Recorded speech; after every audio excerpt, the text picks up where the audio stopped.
Muy, pero muy buenos días, familia de la comunidad católica. Gracias por acompañarnos en este programa que va a ser maravilloso, se los aseguro, porque definitivamente es la mano de Dios la que ha hecho posible el día de hoy. Quiero darle la bienvenida a todos ustedes que nos están acompañando por medio del canal de live streaming de las Hijas de la Caridad de San Vicente de Paúl de Miami, quienes en Casa María del Caminante hacen una invitación a toda la familia de Cristo Jesús y María Santísima y a todos aquellos que se sientan deseosos de conocer nuestra fe para unirse a Casa María del Caminante. Estamos en YouTube, por supuesto. Estamos también en TikTok, Casa María del Caminante, Instagram, Casa María del Caminante y Facebook, Casa María del Caminante. Si te quieres comunicar con nosotros, solamente tienes que mandar un WhatsApp al 786-387-7645. Y estamos felices de poder responder a todas tus preguntas y sobre todo a esa pregunta fundamental. ¿Qué puedo hacer para participar en la vida de la comunidad? Casa María del Caminante es un servicio live stream que no se enriquece de ninguna donaciones, sino al contrario, se utiliza todo aquello que tú puedas contribuir para el bien de la comunidad, del bien espiritual y de la fe. Así que no te pierdas nuestra programación y cualquier donación que quieras hacer, lo puedes hacer por medio de Cele al 786-367-1667. Gracias por estar aquí con nosotros y hoy tengo el honor, el agrado, la alegría, una emoción palpitante, no se imaginan, de presentar a todos ustedes en este programa mi primera entrevista a Marino Restrepo. En toda mi carrera de televisión, pienso que este es uno de los regalos más lindos que me concede el Señor. Marino, bienvenido a este programa y a tu casa, María del Caminante. Muchas gracias, Gabriela. Pues para mí es un honor y una bendición poder participar con el apostolado de ustedes y todo lo que hacen. Qué lindo. Pues te felicito y sobre todo estar con las hermanitas también en su comunidad y con todos ustedes, la audiencia que reúnes. Ay, muchísimas gracias, Marino. Yo sé que la historia de Marino Restrepo es una historia de inspiración. Es una historia de amor construida de muchísimas lágrimas también. Sé que Dios, nuestro Padre, te llevó por muchos lugares del mundo, desde nacer en los Andes hasta irte a la capital de Colombia, para después ir a vivir a un país tan distinto como Alemania y tener tu familia y tus hijos allá. Has regresado a Los Ángeles y ahí es donde tienes tu base, ¿verdad? Ahora ahí es donde te permaneces. Tú y yo tenemos unos vínculos maravillosos gracias al canal católico que nos ha acogido para poder transmitir la palabra. Y ahora en esta señal de live streaming, yo quisiera preguntarte tantas cosas que solo el Espíritu Santo me puede ir controlando y, y dándome la perspectiva de todo lo que quisiera saber. Antes de hablar de ti, cual me interesa tanto que toda la gente conozca tu testimonio, que me parece enriquecedor, vivo, me parece un testimonio que está alimentado por el fuego del Espíritu Santo para todos nosotros. Pero antes necesito preguntarte sobre toda tu contribución en este libro, en el aviso. Hay tantas cosas que no sabemos y que tú nos pudieras ayudar con el Espíritu Santo a darnos luz. Cuéntanos sobre este libro maravilloso. Bueno, este libro se dio en una forma muy espontánea con la escritora Christine Watkins. Esta escritora, pues yo no la conocía, solo por intermedio de una amiga común que teníamos, Patricia Sandoval, que seguramente tú conoces. Ella fue quien le recomendó a Christine Watkins que me incluyera en la posibilidad de estar en ese libro que ella llevaba varios años escribiendo. Estaba recopilando todas las experiencias que hay relacionadas con el aviso, que termina en lo que se conoce como la iluminación de la conciencia. Entonces, esto se dio y Christine me contactó y me pidió permiso para publicar mi testimonio en su libro y y ya un año después lo publicó. Ha tenido mucha acogida a nivel mundial en muchos idiomas. Y básicamente el mensaje central, como tú lo has podido ver, es una profecía que hay, que se ha repetido en varias partes ya, a través de la Virgen María más que todo, y que ha sido propagada por místicos de la iglesia, como el mismo Padre Pío, Santa Faustina Kowalska y otros, sobre un momento en que la humanidad entera tendrá una iluminación de conciencia y podrá ver toda su vida con relación a Dios, al pecado, a la gracia. Y esto va a ser algo extremadamente doloroso y trascendental, porque yo viví eso durante mi experiencia mística. Fue la primera parte de mi experiencia mística. El Señor me permitió ver toda mi vida desde la infancia hasta la edad de 47 años que tenía esa noche de la experiencia durante el secuestro aquí en Colombia. Y entonces yo pienso esto, y le dije a Christine Watkins, la autora del libro El Aviso, le dije, si toda la humanidad va a tener una iluminación de conciencia al mismo tiempo, con toda seguridad que será por medio de un éxtasis, porque uno no resiste una iluminación de conciencia sin estar en éxtasis. Puede morir del dolor, porque la conciencia perfecta trae la contrición perfecta y el sentido verdadero perfecto del pecado y sus consecuencias. Por lo tanto, te podrás imaginar la dimensión de dolor y arrepentimiento que esto produce. No se puede resistir a nivel humano. Esta sería la introducción básica de la idea de lo que me preguntas, ¿no? Ok, Marino, y cuando nosotros hemos desarrollado, a causa de muchas condiciones que están alrededor de nuestra sociedad, en donde el ser humano es adiestrado a tener una separación, a crear una antiempatía con respecto a los mensajes de la fe. Desde la misma visión psicológica, biológica, humana, entendemos que si yo, por ejemplo, me paso la vida viendo películas de asesinatos, me paso la vida viendo películas del demonio, me paso la vida viendo películas, y no me refiero a todos los días, pero la vida pasa y yo participo de ese tipo de sugestiones psicológicas. ¿No llegará un momento en el cual la persona, cuando escucha el aviso, la iluminación de conciencia, una etapa de reconocimiento de tus faltas, ¿no piensas que la gente luego lo pone como un sistema de sci-fi, como que se va a la fantasía y no lo cree? No lo cree. ¿Qué opinas de eso? Bueno, yo pienso que cuando hay una verdadera iluminación de conciencia, el ser queda transformado. También se conoce que a pesar de la iluminación de conciencia que se anuncia proféticamente, muchos no cambiarán, como tú dices. Muchos simplemente lo ignorarán, sabiendo que es verdad, sabiendo en su corazón que es la verdad. Sin embargo, no les importará, que es lo mismo que ha sucedido con todos los eventos en el pasado que leemos en nuestra historia sagrada, como durante el diluvio, durante Sodoma y Gomorra, todo lo que se anunció, se avisó, nadie le puso cuidado. Y esto sucederá también hasta el fin.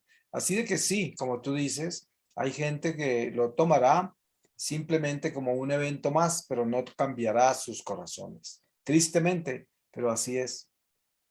Marino, ¿cómo te anuncia a ti nuestro Señor, Dios nuestro Padre Celestial? ¿Cómo te anuncia a ti que hay que cambiar? ¿Cómo fue ese momento, ese encuentro en donde el Señor te da un regalo especialmente hecho para ti, desde la historia de la creación de tu vida por Él, y te dice, Marino, te necesito, I need you. Te voy a dar este regalo para que trabajes para mí. Bueno, todo esto ocurre en etapas, ¿no? La primera etapa es el secuestro, donde me encuentro en una cueva, amarrado, encapuchado y sentenciado a muerte. en una situación extremadamente precaria, quizás el fondo más bajo que yo he tocado en mi vida. Y ahí en ese momento se me aparece el Señor. Eh, Esto crea una realidad muy difícil porque yo entro en un éxtasis y al entrar en el éxtasis comienzo a revivir mi vida, que esta es la primera parte que el Señor permite que yo experimente, que es la iluminación de mi conciencia, pero en un éxtasis ya. Y comienza desde mi infancia hasta los 47 años que tenía esa noche. Recorro toda mi vida. Es algo tan doloroso que estando en éxtasis era insoportable. ¿Cómo será? Uno no podría tenerlo en un estado natural, se muere, ¿no? Se desintegra del dolor. Por eso siempre insisto que aquel que diga que tiene una iluminación de conciencia tiene que haber estado en un éxtasis o simplemente lo que pasa es que se concientizó, pero no iluminado, que son dos cosas diferentes, porque nosotros nos concientizamos cada vez que vamos a confesarnos, si verdaderamente tenemos un acto de contrición, perfecto. Y también nos concientizamos cuando visitamos santuarios de la Virgen y tenemos una experiencia mariana, una experiencia profunda que nos permite la Virgen en muchos sitios donde ella ha aparecido. Hay concientización, pero iluminación de conciencia al nivel que realmente es, se necesita estar en un éxtasis para eso. Entonces yo entro en eso, luego paso por otras etapas de esa misma experiencia mística continua, donde el Señor me muestra la iglesia, me muestra el pecado, el infierno, el purgatorio. Mi ángel de la guarda me lleva por muchos estados diferentes de la fe. Y también entonces, 2 años después de yo haber sido liberado del secuestro, es cuando el Señor se me manifiesta en una iglesia un domingo de Ramos y tengo otro éxtasis con él en una misa de 12 del día desde un crucifijo y ahí me muestra la misión y me muestra el llamado que me hizo. Es como primero me da la conversión del corazón mostrándome la verdad, mostrando mi vida de pecado, llevándome el arrepentimiento, permitiendo que sea liberado de una sentencia a muerte, que llegue a la confesión, que empiece una nueva vida en California por 2 años en silencio, sin contarle a nadie nada de mi experiencia mística. Y 2 años después, en esa Semana Santa, se me manifiesta y me llama y me muestra cómo yo había nacido para esta misión. Y así es como se da esto, Gabriela. ¿Qué impacto tuvo todo esto en tu familia? ¿Cómo reaccionaron? ¿Cómo, a pesar de que han sido varias como explosiones, sin embargo, en el punto de ese cambio, de ese encuentro en primera persona con Dios, que es lo que para mí, en conclusión, es esa iluminación de conciencia, ¿cómo afecta esto a tu familia? Bueno, primero el secuestro de por sí fue un impacto muy grave contra mis hijos, que como tú sabes viven en Los Ángeles y estaban muy lejos de Colombia, sin tener absolutamente ningún control de nada de lo que pasaba. Eso ya fue muy grave, ¿no? Y también mis hermanas que viven en Colombia. Pero después de que yo aparezco vivo del secuestro, que es un milagro muy grande haber salido con vida de manos de esos criminales, entonces comienza esta transformación mía que ellos van observando, ¿no? Tanto mis hijos como mi familia, en mucho silencio, porque lo primero que yo hice fue hablar con mis hijos y pedirles perdón por no haberlos educado en la fe, a pesar de tener ellos todos los sacramentos. Sin embargo, vivieron conmigo sin Dios. Y fue lo primero que hice. Pero después de eso, nunca hubo más conversaciones específicas sobre eso, ni sobre mi cambio. Ellos, en una amistad muy linda que tenemos, me han observado con cariño, pero con respeto y prudencia, y no se ha vuelto a dar más el tema con mi familia. Wow. ¿Se siente una carga o una responsabilidad el hecho de que tengamos que a veces respetar los parámetros de nuestra familia para que también sean íntimamente llamados de forma personal con Dios a la conversión? ¿Te sientes que es difícil para ti el no poder como reunirlos a todos como una gallinita a sus pollitos, ¿no? Y hacerlos caminar tu camino. Ese es el gran deseo de mi corazón. Pero yo aprendí de mi propia madre que no es así. Mi madre intercedió por mí toda su vida y murió un año antes de mi conversión. Y ella me visitaba en California más o menos cada 2 años y me decía con mucho cariño. Ella llegaba con su empleada, que también era una señora muy santa, y ellas dos eran pues dos personas que vivían solitas porque todos nos habíamos ido ya.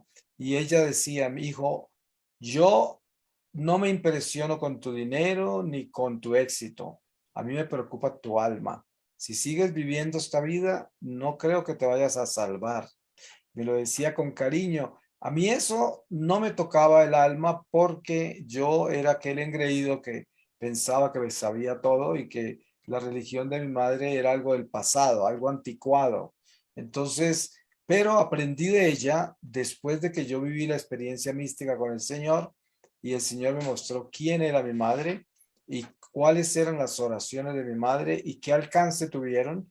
Entonces me di cuenta que esa paciencia, ese amor, ese respeto, esa prudencia, esa perseverancia en la oración por mi conversión es lo que importa. Y eso es lo que hago yo hoy con mis hijos, con mi familia, que gran parte de ella no está con Dios o están tibiamente en la iglesia. Y pues todos los días mis oraciones son por ellos, pero sé que no puedo descargarles el libro de la ley cada que me los encuentre, porque eso no ayuda.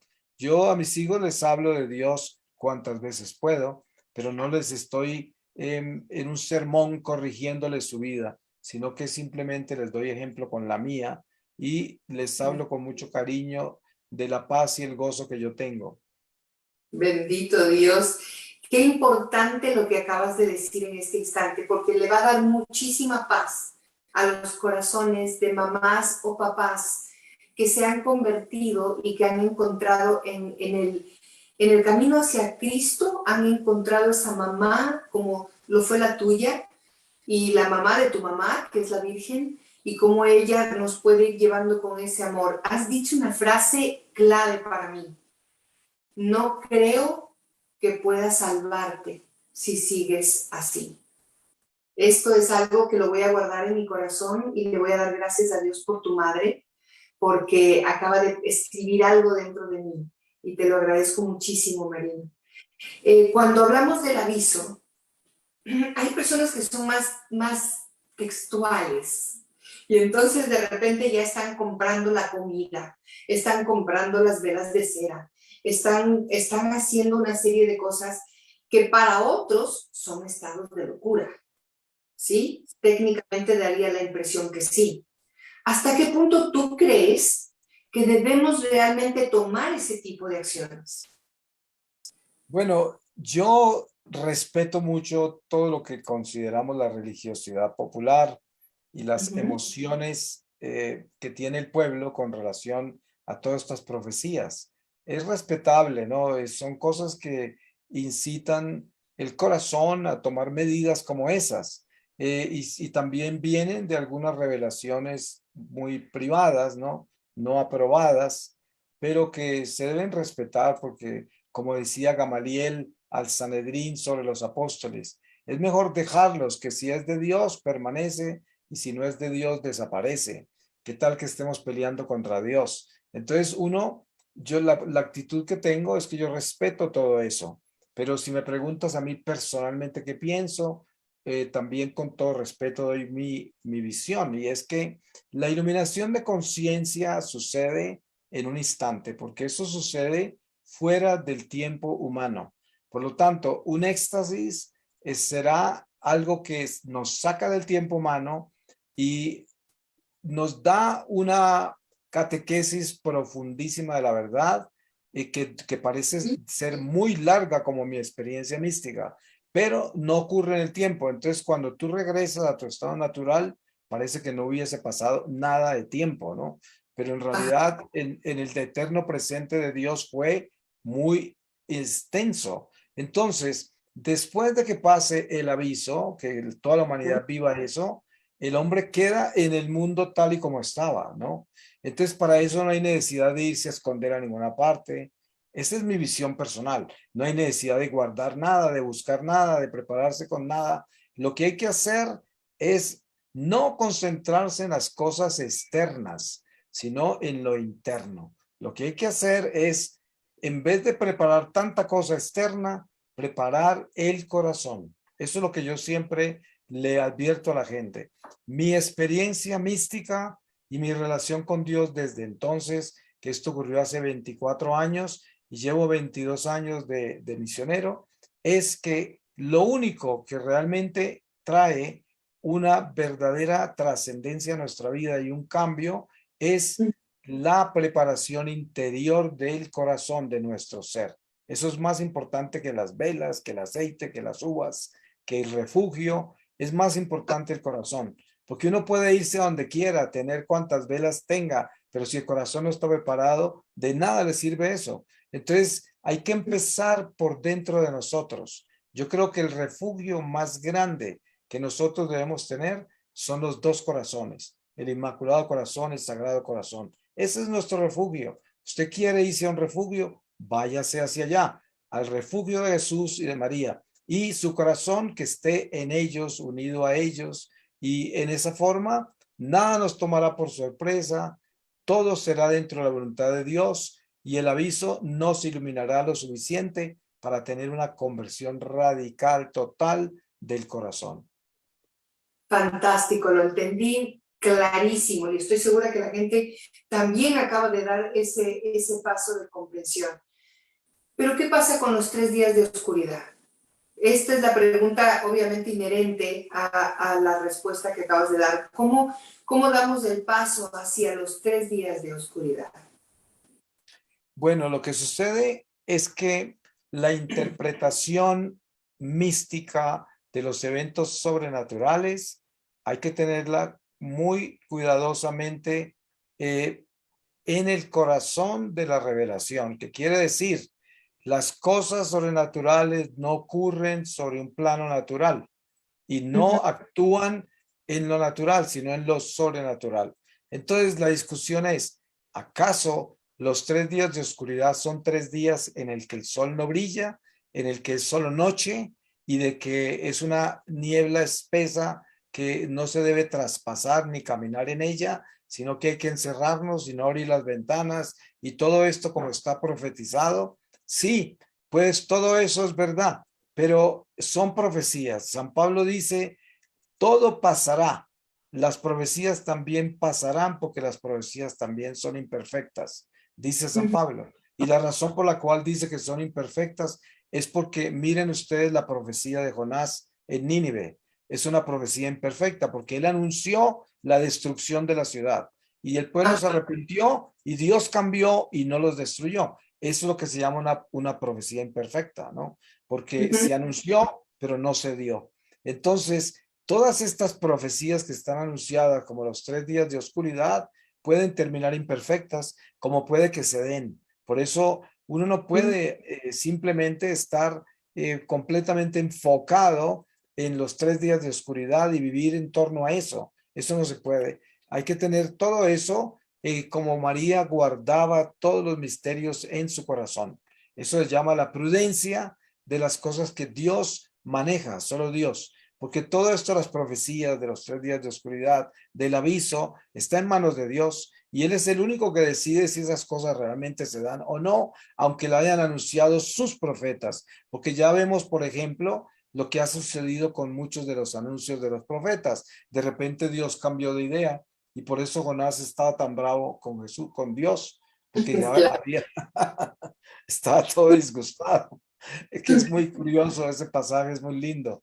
El caso es que eso es lo que puedo responder al respecto, ¿no? Yo pienso que la conducta más sana, más coherente, más santa y más humilde del católico es estar simplemente viviendo a cada día con su afán, como nos lo pidió Jesús, y estar no preocupado de cuándo vienen estas cosas, sino preocupado de cómo estoy haciendo yo las cosas hoy y cómo estoy caminando yo de recto hoy con Dios. Eso es, yo pienso que debemos concentrarnos en eso más que nada, con todo el respeto que hay y que se debe tener a estas profecías, ¿no? Y también saber que muy bien, vienen los 3 días de oscuridad. San Pablo dice algo muy importante sobre todos los eventos sobrenaturales. Dice, pero a nosotros que somos aquellos que caminan en obediencia con Dios, nada de esto nos sorprenderá,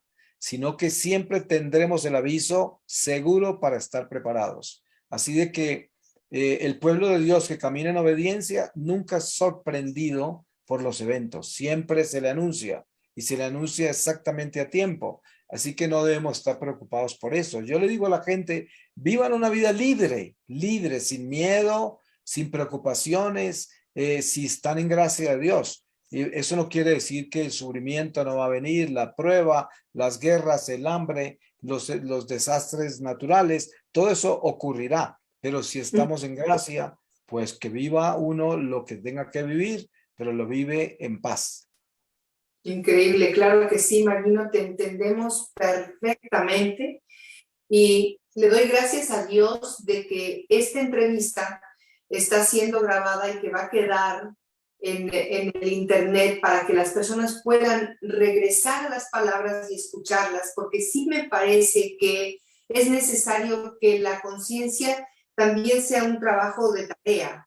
O sea, en la parte manual, como en lo que nos corresponde física y motrizmente hacer, el revivir las palabras, el volverlas a analizar. Es como la escritura, que cuando uno la abre tiene vida. La palabra de Dios está viva en la Biblia y uno mira y dice, esto me corresponde a mí. Esto lo escribió Dios al principio del tiempo para que yo lo lea hoy. Y te da una señal de cómo arrancar nuevamente.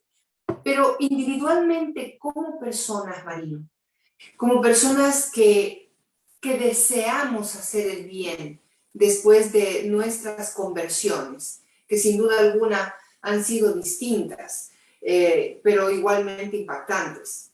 Yo creo que tú eres un hombre con una valentía que, lejos de ser un halago, te lo digo como una especie de introspección de lo que uno necesita. Yo no sería capaz de dar mi testimonio completo, porque creo que primero serían 100 tomos, y en el segundo yo ya estaría en el hospital lista para despedirme de este, solo de traer la mente, la conciencia, la claridad al entendimiento del daño tan profundo que le hacemos a un Dios tan bueno.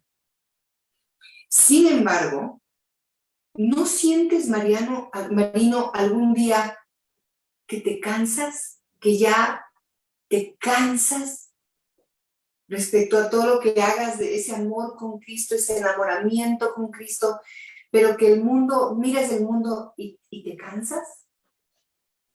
No, sabes que hay algo muy particular en mi vida nueva con Dios y es que en el pasado, antes de mi experiencia mística y mi cambio de vida, yo me cansaba mucho en medio del éxito. Entre más éxito tenía, más me cansaba de lo que hacía. Y era algo increíble, entre más dinero recibía, más agotado estaba. O sea, no tenía un entusiasmo real por las cosas que lograba, a pesar de que eran mis sueños, mis ideales y los ideales del mundo, de la gente del mundo. ¿Cuántos no quisieran haber tenido lo que yo tuve y alcanzado lo que yo alcancé? Sin embargo, para mí no valía nada, pero era que en mi corazón seguramente esperaba algo mejor y sabía algo mejor que yo no sabía conscientemente. Entonces, hoy en mi nueva vida, estos 22 años de misiones, no tengo ese cansancio, ni me ha llegado ni un segundo. Yo tengo un entusiasmo increíble por hacer lo que hago. Estoy totalmente disponible para participar en todos los foros a los que soy llamado. Obviamente a muchos he tenido que decir que no, porque obviamente no vienen de un buen lugar, pero en general el pueblo de Dios siempre está unido y aunque no nos conozcamos, el Señor nos va presentando poco a poco, como a tú y yo, ¿no? Y esto es un camino que hay que seguirlo con amor y yo lo sigo con mucho entusiasmo. Yo tengo una vida de mucho entusiasmo en lo que hago. La misión para mí ha sido el regalo más grande que yo he recibido.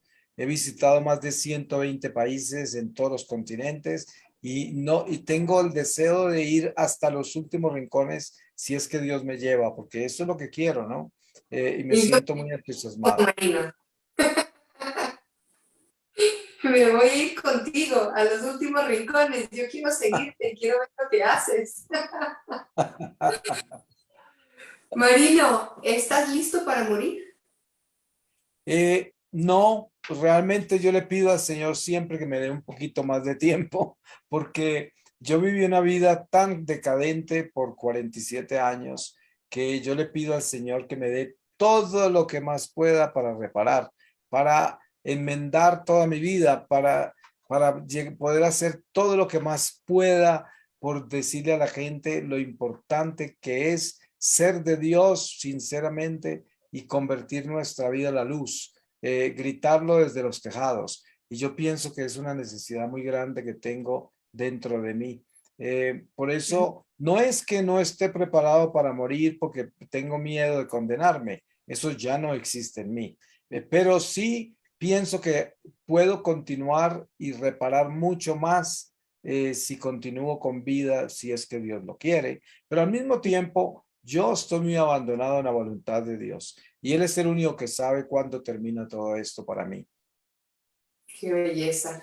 Marino, cuando ves esta, o sea, no es el propósito mío hacer una preguntas y respuestas como si fuese algo esquematizado, pero realmente necesito aprovechar el tiempo y de ti tomar las enseñanzas de tus criterios. Por eso te lo pregunto de esta forma, menos tal vez amable o cuidadosa, pero cuando estamos viviendo una batalla tan grande en la iglesia y las profecías de Padre Bobby están llegando o los mensajes que la Virgen le dio a Padre Bobby, este humo está dentro de la iglesia. ¿Cómo tú piensas que nosotros, el cuerpo místico de Cristo, los obreros, que son poquitos, pero que tenemos que servir porque es un llamado que nos llena, que nos motiva, que es nuestra vida?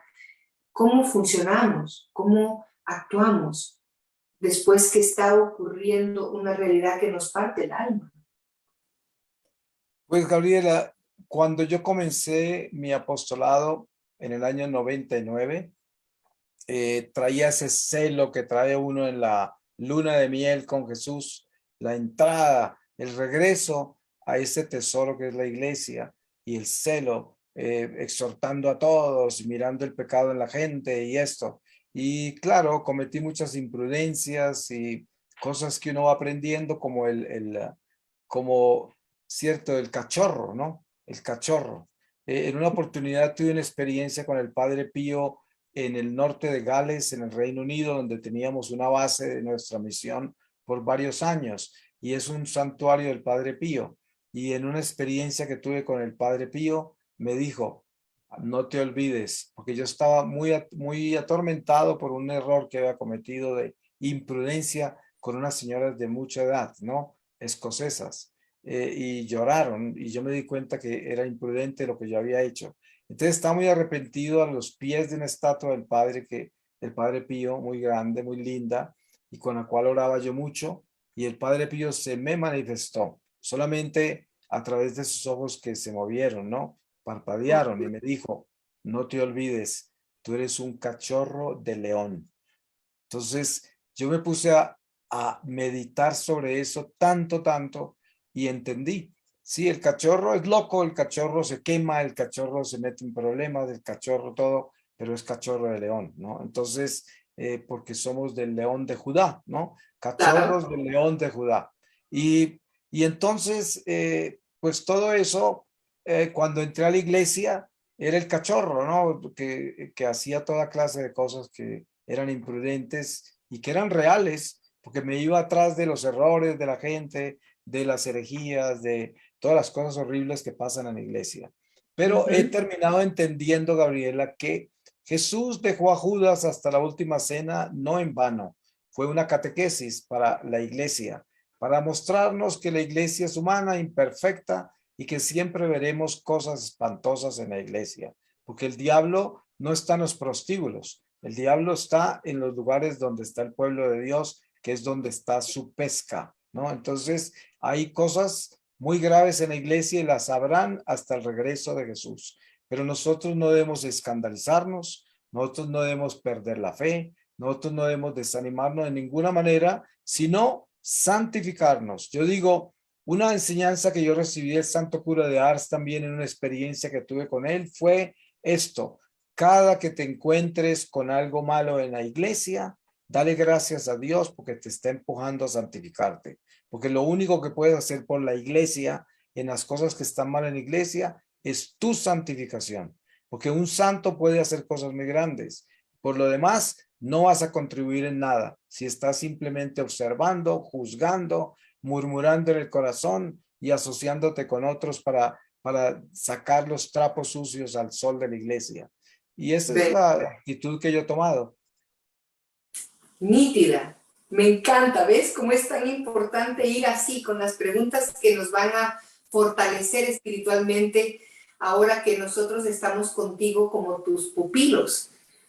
Entonces, no, es que yo no le dije a Dianita, tu asistente, que iba a exprimir a Marino en la entrevista, porque si no me hubiera dicho, es que él no puede concederle la entrevista. No te preocupes que a mí el Señor me dio naturaleza del limón, así que me puedes exprimir. Muy bien. Marino, entonces, esta realidad de que justamente el enemigo es tratando de rompernos a los que queremos caminar con Dios. Nos hace comprender que ciertamente Él no se va a ir a las discotecas, a los muchachos que están pecando, a la gente que se va a ir con nosotros para hacernos caer, patearnos la silla. ¿Cuál sería para ti la técnica, por llamarlo de alguna forma, que nuestros santos tan grandes te hayan dado para poder nosotros tomar esa posta y caminar un poquito más firmes, más seguros y no tambalear tanto?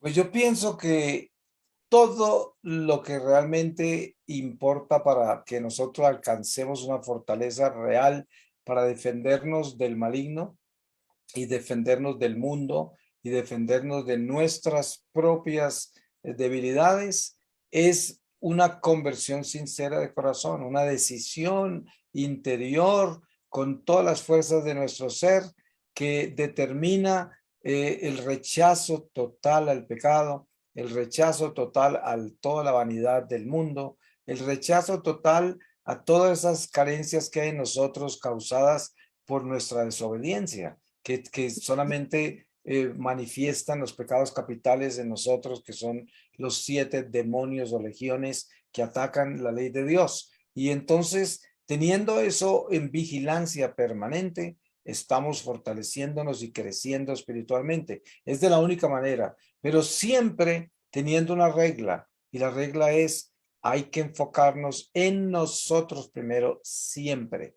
Por eso, la disciplina más grande es quítale el dedo a los demás. No estés señalando a los otros, no estés acusando a nadie. Mírate tú. Y es muy importante tener esa regla clara.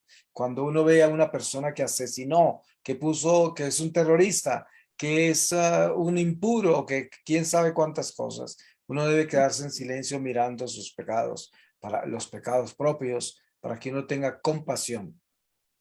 Me haces recordar a Brian de Jesús de la Sagrada Familia, quien gracias a Dios hoy es ya hermano brother en el camino a ser pío de San José de Calazán, de la congregación de San José. Pero un día Brian me miró a los ojos y me dijo: María Gabriela, ustedes no rezan por nosotros.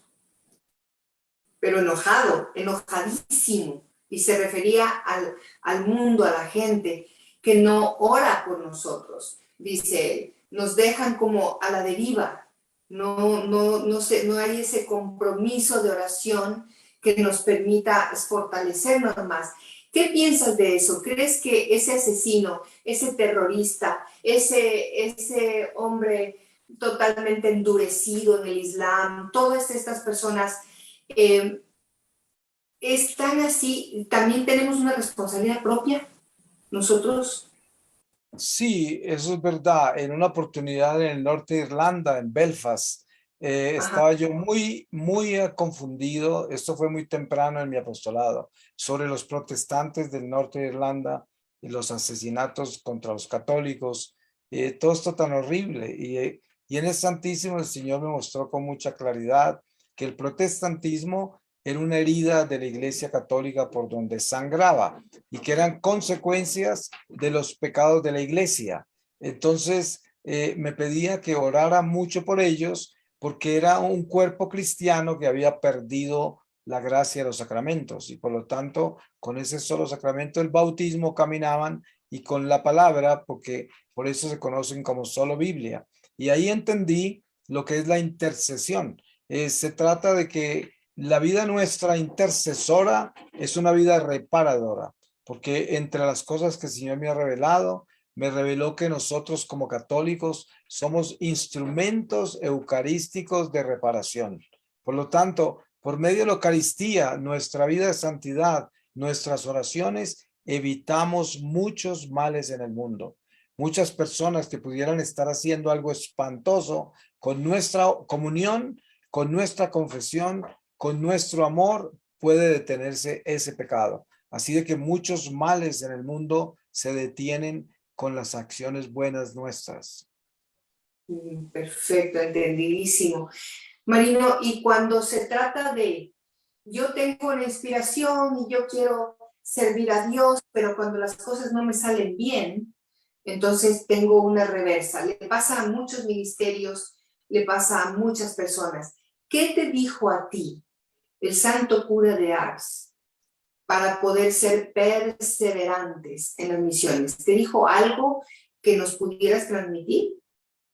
Sí, precisamente estando yo en una iglesia que está consagrada a él en Francia, eh, había acabado de vivir una experiencia muy impactante en los Países Bajos, por allá, por Bélgica, sobre una mujer carismática que me había invitado 4 años continuos a congresos carismáticos, y era una líder extraordinariamente grande, con unos dones, una unción espiritual increíble, una capacidad de congregar gente por los miles. Y de pronto llegué ese año, y ya no era ella la líder, sino un señor que yo ya conocía también. Y pregunté por ella y me dijo, mira, ya está. Y estaba al final de toda la audiencia por allá. Me dijo, voy a contarte lo que sucedió. Lo que sucedió es que su hijo más amado, la niña de sus ojos, murió en un accidente de automóvil y ella no le perdonó a Dios y le hizo reclamos en público aquí ante la congregación. ¿Cómo te atreves a llevarte a mi hijo cuando yo te he servido día y noche? Cuando yo he sido tuya, cuando toda mi vida te la entregué. Y ella no le perdonó a Dios por mucho tiempo, quedó así. Para mí fue muy impactante, eso me dolió mucho, porque yo conocí algo mejor que eso, ¿no? Sobre esa situación. Pero yo no le dije nada a ella. Ella me abrazó, lloró y se despidió y no hablamos, nada. Ella sabía lo que yo le iba a decir. Entonces ella se retiró. Pero yo la entendí y oré mucho por ella. Y en esa iglesia, Santo Cura de Ars, que fueron unas semanas después, el padre me mostró con una claridad increíble lo importante que es la sinceridad de la relación con Dios. Es decir, uno puede envolverse en una religión emocional, en la cual ocurren muchas cosas buenas, porque todas estas emociones religiosas de la alabanza, de la oración y los frutos que eso da, porque el Espíritu Santo es muy puntual y muy fiel. Si uno alaba, si uno ora, viene el Espíritu y hace maravillas. Pero eso no quiere decir que los que están orando y alabando son santos o están muy bien o están convertidos o están realmente sumergidos en esa realidad espiritual interior que son de Dios desde las entrañas y que mueren Ajá. por Él.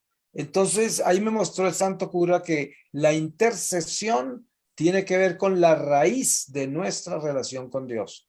Si no hay una relación con Dios enraizada en el fondo del alma, la intercesión no alcanza a subir lo suficiente como incienso hasta la divina voluntad de Dios. Entonces, eso es lo que más aprendí yo de él. Esta señora luego se convirtió de nuevo, para terminar la historia de ella, y es una líder otra vez grandísima y pidió perdón por haber tentado a Dios y le pidió perdón a Dios por no haberla castigado, porque sabemos que en el desierto los hebreos murieron más de 20,000 por tentar a Dios en un solo día, ¿no? Pero a ella le perdonó. Marino, maravilloso, maravilloso lo que escucho de ti. No sabes cómo nos llena, cómo nos está haciendo sentir ese palpitar ya del corazón de Cristo, contento de saber que estamos aprendiendo algo tan importante. La clave siguiente, entonces, sería, para tener ese sincero amor a Cristo, esa sinceridad de nuestra fe, ¿cuál? ¿Cuál es el paso práctico que tenemos que dar? Bueno, pues primero, hay una recomendación que yo hago que sería estrictamente dentro de un lenguaje católico, ¿no? Y es porque seguramente muchas personas nos escucharán y verán que no son católicos. Pero dentro de un lenguaje litúrgico, por decir así, uno de los principios fundamentales para enraizar profundamente la relación con Dios para que sea sincera es la Eucaristía. Y uno de los ejercicios más increíblemente poderosos es la adoración al Santísimo. Yo le digo a la gente, mire, usted quiere hacerse el favor más grande, váyase a adorar al Señor, pero cuando esté ahí, no se quede en la silla donde está, no se quede ahí, váyase hacia adentro de la hostia, camine hacia Él y conviértase uno con Él, no se quede acá atrás con todos sus 50 rosarios y 50 lecturas de lo que lleva y después dormirse, sino que usted llega y se va desde su corazón, caminando espiritualmente hacia la hostia, y éntrese allá y quédese con él, y aprenda a vivir uno con él para que sus raíces espirituales queden sembradas en él. Este es un ejercicio espiritual que yo recomiendo siempre, porque la mayoría de las personas están en la banca al frente del Santísimo y no se mueven de ahí. Ahí están, desde ahí le hablan al Señor, desde ahí lo acompañan, desde ahí hacen todo. Eso no es un pecado, eso no es malo, pero es imperfecto. Entonces tenemos que buscar la perfección, y la perfección es que si vamos allá, es a volvernos uno con Él en esa hostia, a entrar a la hostia, por un lado, ¿no? Por otro, nuestra vida de oración debe ser una vida muy sencilla, no una vida de rezanderos, sino una vida de oración, que quiere decir, si yo sinceramente hago una oración, cualquiera que sea, una Ave María o 100 Ave Marías, que las haga completamente enfocado en lo que estoy rezando, dándome cuenta qué es lo que estoy repitiendo, a quién estoy recordando, a quién estoy invocando y qué está sucediendo en esa oración. Por ejemplo, una Ave María, ¿qué pasa? Yo estoy al frente de San Gabriel, estoy al frente de la Virgen, estoy al frente de la Encarnación, estoy en ese misterio y eso es lo que estoy rezando, y eso debe estar presente. Y en esa forma, haciendo la salmodia y la recitación vida, se va enraizando más profundamente en el alma todo lo que oramos, lo que invocamos, todas las jaculatorias y los himnos a Dios se convierten en espíritu. Amén, amén. Marino, retomando solamente dos líneas acerca de la señora que vivió esta experiencia, porque desde mi vida personal, profesional de la consejería y la terapia, yo encuentro muchas personas que a causa de la pérdida de sus seres más queridos entran en un estado de desierto espiritual, la cosa más terrible. Comprendo que biológicamente el cerebro tiene una naturaleza de información que hace que al recordar, al sentir y la impotencia de no poder cambiar algo que por alguna razón Dios no lo ha hecho natural. O sea, en nosotros no es natural perder a nuestros hijos, no es natural perder a nuestro esposo, esposa, no es natural, es un impacto impresionante. Entonces, una mamá, una viuda, alguien que ha sido secuestrado, como tú lo has vivido, y que llega a un impacto psicológico en donde no consigue reconciliar el área espiritual, que tiene que tomar de la mente también el cerebro creativo para poder gestionar esa fe día a día. ¿Cómo ayudar? ¿Cómo has hecho tú? Estoy convencida de que has tenido muchísimas personas que han venido a ti en una situación como esa. Pero ¿cómo gestionas que esa persona no estuviese realmente retando a Dios, sino pasando por lo que se llamaría un trauma psicológico? Eh, bueno, esta es una pregunta muy difícil porque cada caso es único y también la respuesta no existe, ¿no? Para un dolor de esos, porque cualquier cosa que tú digas, eso no va a solucionar lo que está sucediendo. Como tú muy bien lo explicas desde lo científico, desde lo humano, eh, sabemos que el cerebro humano y las emociones del hombre, su psicología, no va a aceptar la muerte, que es lo que tú has descrito con claridad. La muerte no la aceptamos porque nuestra alma es inmortal y está dentro de un cuerpo mortal. Y es una contradicción que es causa del pecado original. Es una maldición, realmente. Es el destierro, que es lo que nos redime Jesús, que nos dice: vengo a redimirlos, pero al mismo tiempo en Nicodemos nos revela que tenemos que nacer de nuevo del Espíritu, que quiere decir, tenemos que enterrar este cuerpo corruptible para resucitar en un cuerpo incorruptible. Entonces, esta transición no se logra humanamente, no se logra. Por eso cuando hay muerte, cuando hay seres queridos que parten y sobre todo repentinamente, esto causa dentro del hombre la más grande amenaza y le toca la fibra del más grande miedo, que es el miedo a la muerte. Entonces le recuerda su muerte misma y eso el alma natural, el alma que está ceñida a la naturaleza humana, no perdona la muerte. Entonces esas personas que vienen adoloridas en duelo, ya de por sí no aceptan la muerte y uno lo único que puede hacer es orar por ellas. Yo siempre oro por ellas. Les digo, mire, en vez de hablar, vamos a orar. Oro por ellas, pido el Espíritu Santo para que les traiga paz al corazón, para que esa paz comience a darles esa realidad espiritual de tener que aceptar la transición de la muerte, pero teniendo confianza de que en Cristo no morimos. Y esto ya es una evangelización muy seria que solo la puede dar el Espíritu Santo. Como dice San Pablo, nosotros sembramos y regamos, pero solo Dios hace crecer.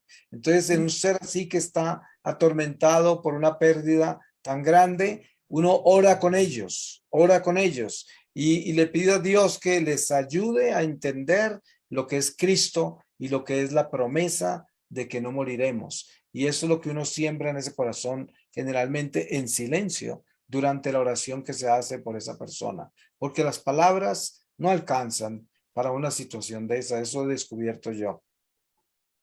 Y me lleva directamente a la pregunta tengo dos preguntas. La primera es, en tus palabras, definir el alma y el espíritu. Y la segunda es sobre las almas del purgatorio. Muy bien. Bueno, hasta donde yo he podido entender místicamente la realidad del alma y el espíritu, he podido darme cuenta de lo siguiente. Cuando Dios nos crea, sopla en nosotros la vida. Y la vida es el alma que anima la materia, ¿no? Por eso se habla del barro y Dios sopla en ella la vida, que es el alma que anima ese barro, de la misma manera que esa alma anima las plantas, los animales, anima las criaturas que Dios ha creado. Entonces, después viene algo que se llama espíritu. El espíritu hay dos espíritus solamente, el espíritu de la naturaleza y el espíritu de Dios. Para poner un ejemplo claro sobre esto, cuando el sacerdote toma el agua y la exorciza, lo que hace es sacarle el espíritu de la naturaleza y darle el Espíritu Santo. Entonces esa agua ya es sobrenatural y no tiene el espíritu de la naturaleza. Por eso bendecimos nuestros alimentos, para sacar el espíritu de la naturaleza a los alimentos y traer el Espíritu Santo y que ese alimento nos convenga, nos nutra. Entonces, el espíritu que nosotros tenemos como cristianos es el Espíritu Santo, que es el que se une al alma. Cuando estamos en pecado, entra el espíritu del mal y reemplaza al Espíritu Santo. Entonces no hay sino dos espíritus, pero dependiendo del estado en que nos encontremos, el espíritu con el que vivimos. Increíble, claro, y hace perfecto sentido. Entonces ahora hablemos de las almas del purgatorio. Las almas se refiere al alma misma que está en la persona, pero ya sin el cuerpo, no corpóreas. Sácanos de esta, María. Sí, se conoce como ánima, ¿no? Alma, en el purgatorio. Y date cuenta que en el cielo no se llaman almas, se llaman espíritus, ¿no? Los santos son espíritus de Dios. Sí, espíritus de Dios se hicieron uno con Dios. O sea, están en el espíritu de Dios y se llaman espíritus en el cielo. En el purgatorio son almas todavía porque no han completado la perfecta unión de su alma con el Espíritu Santo. Están en eso, están llenando todos los espacios de desamor que vivieron en su vida terrenal. Esos tienen que ser llenados para que se llene completamente de luz el alma y pueda entrar a la gloria de Dios y ser un espíritu de Dios. Maravilloso, listo. Entonces me queda clarísimo.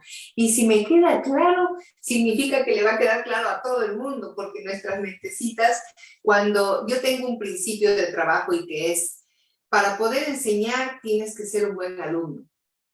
Y cuando tengo la dicha de estar frente a un gran maestro, nada me causa más alegría que convertirme en la más ingenua y pequeña de las alumnas para poder aprender y enriquecerme de todo lo que alguien con una vida, con una reconciliación con Dios tan maravillosa como tú ha logrado tener. Desde este pequeño palco en donde estamos todos mirando lo grande que ha sido el Señor contigo, Marino, y lo grande que por ende ha sido con nosotros al dejarte en este siglo XX, en este mundo en donde viene esta tormenta psicológica y biológica de la cuarta era industrial. ¿Cuál es tu consejo más concreto? Tanto para las personas que venimos de una generación donde cuando yo nací no había televisión, y por supuesto el teléfono fue ya cuando yo era una adulta casi, ¿cuánto esto es un peligro para el alma y para esa conversión diaria? ¿Cómo tú nos ayudarías a poder aprender a asumir esta realidad que es imparable porque es un tsunami, pero cómo atravesarlo nosotros sin ser contaminados y sin ser rotos por estos modernismos tan agresivos que hay? Bueno, hay varios aspectos de esta pregunta, porque dentro de un aspecto está la tecnología, la industrialización, la ciencia, y dentro de otro aspecto está lo que el hombre produce en medio de esta civilización como ideologías, como filosofías. Y por otro lado está la política que maneja los intereses del materialismo. Entonces, todo este conjunto nos trae una sociología que crea una sociedad civilizada, por decir así. ¿Y cómo hacemos para vivir dentro de todo esto? Yo pienso que si uno lo mira con todos los aspectos, es muy confuso y difícil y lo ve como algo que es extremadamente contaminante y la única solución es irse a un refugio. Eso es lo que normalmente una persona concluiría, pero no es verdad, no es verdad. Yo siempre le digo a la gente, miren, todos los cristianos santificados, o sea, los mártires, los santos que están en el cielo, todos murieron al frente de la batalla, ninguno se fue a esconder, ninguno guardó comida, todos se fueron al frente a luchar, a traerle los peces gordos al Señor, porque somos pescadores de hombres en el mundo y con los elementos del mundo luchamos. Yo le recuerdo a la gente esto. Si ustedes leen con cuidado el Evangelio, se dan cuenta de algo muy particular. Ni Jesús, ni sus mejores amigos, ni los apóstoles, ninguno se preocupó de lo que el mundo estaba haciendo. En ninguna parte mencionan la preocupación de Jesús por lo que los romanos estaban haciendo con su pueblo judío. Jamás, jamás, no hay una sola conversación al respecto, nada. Hay unos encuentros por ahí de tentaciones sobre los impuestos, que sabemos que pasa algo extraordinario cuando Jesús envía a Pedro a sacar de un pescado una moneda y pagar sus impuestos, pero en realidad no hay una sola conversación sobre eso. Entonces, ¿qué sucede? ¿Cuál es la enseñanza? La enseñanza es que nosotros debemos vivir en el mundo, utilizar todas las herramientas que nos ofrece la tecnología, las estamos usando en este mismo momento, por eso nos estamos proyectando a la audiencia que nos proyectamos, utilizamos todo lo que el mundo ofrece para bien, lo utilizamos. No participamos en las ideologías y filosofías del mundo porque contradicen nuestra fe, nuestra relación con Dios. Las dejamos donde están, las denunciamos desde nuestro palco, como tú lo llamas, las denunciamos como algo que no es de Dios, y tenemos caridad con la gente que está perdida en el mundo para que el amor de Dios sea quien conquiste sus corazones. Pero no debemos tener miedo de estar en el mundo, de estar enfrentados a todos estos elementos del mundo, porque tenemos a Dios en el corazón y Él nos ayuda a navegar por dentro de estas aguas. Nos damos cuenta de la historia de cada uno de los apóstoles, sabemos que fueron martirizados, pero sin embargo caminaron por el mundo, por todas partes, y vieron todos los desastres y la maldad y todo lo que hay en el mundo que lo maneja Satanás. Sin embargo, no se asustaron y no dejaron de hacer lo que tenían que hacer. Así que debemos seguir trabajando con mucha fe y sobre todo sacando pescados gordos del mundo para llevárselos a Dios. Maravilloso, claro que sí. Y Marino, en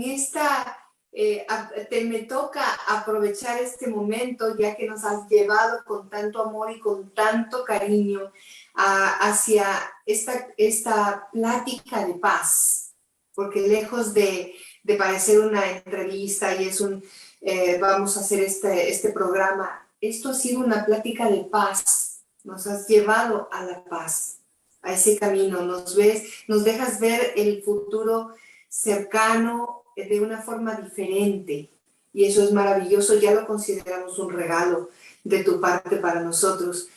Cuéntanos un poquito de ti, del ministerio que tú conduces, cuéntanos de ese camino, cómo lo solidificaste, cómo hiciste que esa iluminación de conciencia que Dios te regaló y que lograste superar en el sufrimiento y buscar la luz de Cristo ya en la parte de tu free will, de tu propia voluntad. ¿Cuáles han sido estas construcciones que has hecho, este ministerio, congregación? Cuéntanos todo.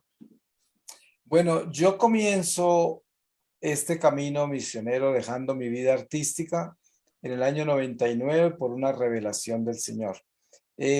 Y es un ministerio que el mismo Señor me lo reveló como Peregrinos del Amor. Es el nombre de este ministerio, que es el anuncio de que voy a peregrinar, voy a caminar por el mundo. Él me mostró que me iba a llevar por todas partes. Entonces comencé con ese llamado. Y mi director espiritual, quien el Señor me reveló también desde mi primera confesión, después de salir del secuestro, yo regresé 2 años después a consultarle a él la revelación que tuve en esa misa de Semana Santa sobre el apostolado, y él empezó a dirigirme. Entonces, él me dijo que tenía que conseguir la bendición de la iglesia y solicitamos con la Arquidiócesis de Bogotá la aprobación de un ministerio laical evangelizador sobre la nueva evangelización, porque teníamos que localizarlo dentro de una pastoral de la iglesia y eso fue lo más apropiado.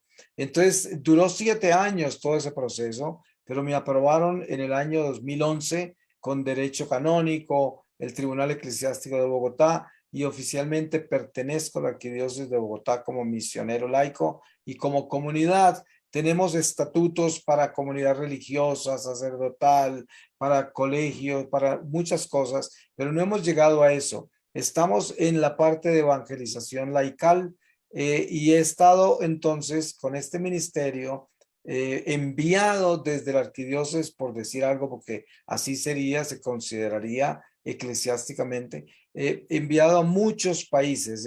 Como te decía antes, la cuenta se nos perdió como en 120, pero vamos mucho más allá. Y esto es una misión permanente. Solo se interrumpió en la pandemia por 15 meses, pero ya se volvió a iniciar. Entonces, todo el tiempo estoy viajando detrás de todas las invitaciones que hay, que son muchísimas y permanentes. Entonces, eso es lo que hago. Visito toda clase de movimientos de la iglesia, instituciones de la iglesia, movimientos sacerdotales, religiosos, laicales, y foros internacionales de ecuménicos de toda clase, ¿no? Porque también me vinculo al dicasterio de la evangelización de todos los pueblos, en muchas de las misiones en África, en el Lejano Oriente, en otros países, y así, esa es mi participación, ¿no? Es una misión constante de evangelización y también de intercesión, de oración, dependiendo de los carismas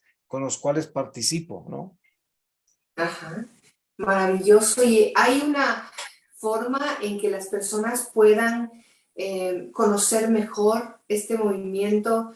Sé que por supuesto tenemos Peregrinos del Amor en una página web, ¿verdad? Sí. Sí, Esa, podríamos... sí, sí, esa página sería el Centro de Información General. Si entran a www.peregrinosdelamor.com o marinorestrepo.com, ahí entran a la madre de la misión y encuentran todo lo que hacemos. Y ahí está todo, todo realmente. Y ahí Marino, publicamos. con todos estos encuentros con santos que has mencionado, dos que son así como, wow, estos santos, ¿cuál es el santo a quien tú le has encomendado esta misión o el Señor ha querido que cuide de tu misión? San Miguel Arcángel. Eh, la misión obviamente es una batalla muy grande, porque pues te podrás imaginar todas las batallas que he luchado en estos 22 años, porque Satanás quiere destruirme. Entonces esto ha sido muy, muy difícil y San Miguel Arcángel ha sido el más grande aliado. Pero puedo decir que tengo una amistad con muchos santos, dependiendo de la misión, dependiendo del país o el continente o por donde me esté moviendo, aparecen diferentes santos, se manifiestan diferentes santos, ¿no? En estos días tuve, aunque la iglesia litúrgicamente estaba celebrando a San Martín de Porres y con él he tenido varias experiencias, sin embargo en estos días se presentó con mucha fuerza para mi apostolado, sobre todo la misión que comienzo este sábado en México, este próximo sábado. Entonces San Martín de Porres se ha manifestado, ¿no? Pero así sucede constantemente, pero San Miguel lleva la batuta, como dicen, ¿no? Maravilloso. ¿Y está bien que te pregunte cuál es la misión o todavía no debemos de saberlo, la que comienzas este sábado? Pues mira, lo que sucede es que estamos trabajando en el itinerario y Ok, más o menos el miércoles de la semana entrante ya publicamos en mi página el itinerario completo. perfecto. Creo que visitaremos unas 20 ciudades hasta el 9 de diciembre y regresaremos porque estamos atrasados en invitaciones por lo que dejamos de ir más de casi 2 años, ¿no? Sí, Claro. sí, Entonces empieza el miércoles, ya tenemos el itinerario y vas sí. a transmitir por medio de live stream o por tu canal. ¿Qué vas a hacer?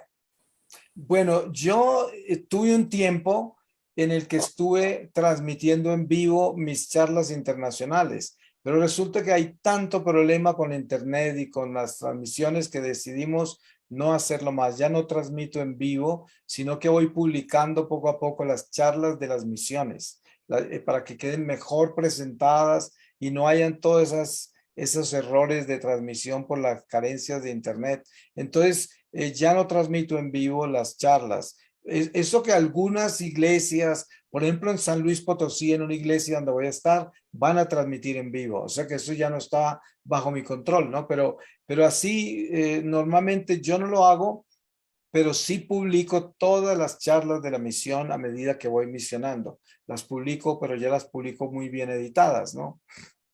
¿Y qué santo quiere ir contigo en esta misión a México? Pues hasta el momento San Martín de Porres, pero obviamente que yo voy, inmediatamente llegue a reportarme a la Morenita, a la Virgencita de Guadalupe. Por supuesto que sí, qué alegría. Pues por ahí se me antojan unas cosas muy, muy hermosas que ya te escribiré por el privado. Solo quiero que sepas que aquí tienes a una fiel seguidora tuya, a una persona que te admira y que siente un gran afecto por el amor y el trabajo maravilloso que haces. Tal vez yo considero, y ahora confirmo lo que te decía al principio, es uno de los programas más importantes que he hecho en mi vida. Y lo considero así por el valor nutricional tan extraordinario que has dejado a todas a nuestras almas para encontrar un caminito más firme, más práctico, más seguro. Y yo creo que ese es el verdadero camino de la santidad en este mundo. Te agradezco con toda el alma, Marino, lo que has nutrido mi corazón durante este tiempo de entrevista. Quiero agradecerte en nombre de las hijas de la caridad de San Vicente de Paúl de Miami, quienes se llevan el premio, como se dice allá en mi pueblo, el premio gordo, porque es en su canal en donde he tenido el privilegio de poder llevar a cabo esta entrevista. Y Dios hace las cosas de una forma tan maravillosa y tan perfecta, que es así como Él lo quería. Y hemos obedecido a su voluntad. Yo sé que nuestra morenita es mi advocación salvadora. Ella es quien a mí me rescató del mundo de la nueva era del mundo. Y eso es algo que en la foto que tenemos tuya me da una emoción tan grande de verte con ella, porque sé que es como una señal de decir vamos en el camino correcto. Que la Santísima Virgen te acompañe, Marino, que te llene de fortaleza, que San Miguel Arcángel te siga protegiendo, como lo ha hecho hasta ahora con todos los santos y ángeles de Dios. De nuestra parte, quedamos abiertos, esta es tu casa, estamos para servir en lo que sea necesario, para seguir alentándote y rezaremos por ti, oraremos con mucho amor por esta acción en México. Quiero extender mi gratitud a Diana, tu asistente, que ha sido encantadora con nosotros, muy paciente. Por supuesto, tengo que agradecer a Benito Avilés, que está por ahí aguantándome a mí, del otro lado, y Jaime Reyes, quien con mucho cariño está llevando a cabo la dirección y el lanzamiento de Estelares Premium. Marino, unas palabras para despedir nuestro programa para todo tu público y para esta pobre sierva inútil. María Gabriela, pues primero que todo agradecerte por la invitación y por tus palabras tan cariñosas y sentidas, y sobre todo por tu celo por la iglesia, por lo que haces, que eso es muy lindo, sentir esa sed tuya. Como le decía Jesús a Santa Teresa de Calcuta, tengo sed, que es lo que él dijo en la cruz, pero tengo sed de almas. Y esa sed es la que queremos saciar al Señor llevándole almas, y tú lo estás haciendo y te felicito.